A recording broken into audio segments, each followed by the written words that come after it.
कोसलेशाय मन्दहासदासपोषणाय वासवादिविनुतसद्वराय मङ्गलम्। कोसलेशाय मन्दहासदासपोषणाय वासवादिविनुतसद्वराय मङ्गलम्।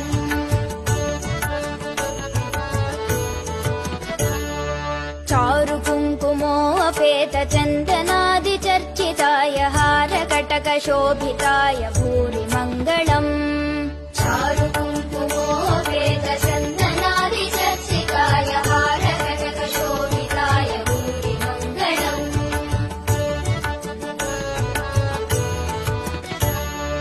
ललितरत्नकुण्डलाय तुलसीवनमालिकाय दलदसदृशदेहाय चारुमङ्गलम्।